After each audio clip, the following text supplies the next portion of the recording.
طلبوا مني غنيت مثل نكتة فنية، انه عملوا اجتماع وفحص لمطربين من الوطن العربي بده يغنوا اغنية يظنوا يظنوا تبع ست نجاة واستاذ عبد الوهاب وهيك، كل واحد بلاشته بطريقة بلده.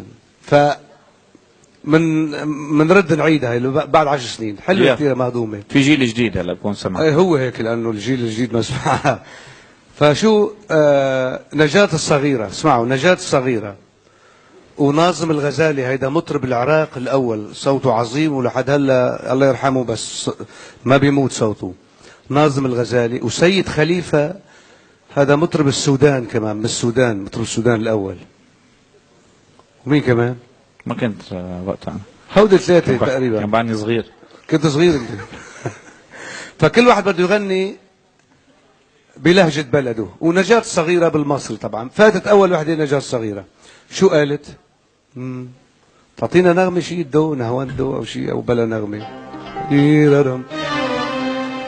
شو قالت؟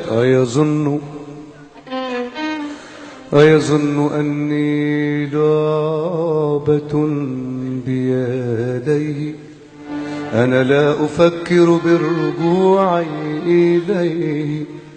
وأخي يعني خلصت وحطوا له علامة، طلعت لبرا وفيها الفحص وفي جوائز وفلوس وهيك، طلعت لبرا. مين فات؟ ناظم الغزالي مطرب العراق الأول. ألا ويلي أويلي أويلي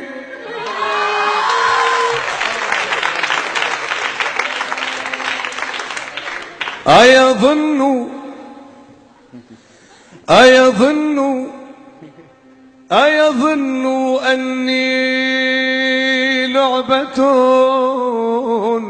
ومعلم على الصدعات قلبي.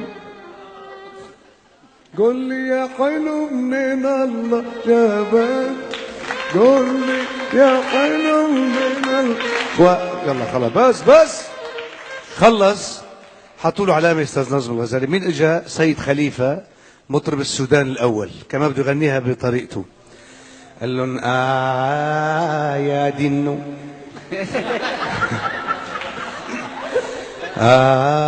يا دينو أني لؤبة بين يديه، أنا لا أفكر بالرجوع إليه يا دينو أي يا دينو يا دينو يا دينو يا دينو أني لؤبة بيديه، أنا لا أفكر بالرجوع إليه يا دينو يا دينو يا دينو يا دينو والمامبو سوداني مامبو سوداني المامبو في كياني ربح اللبناني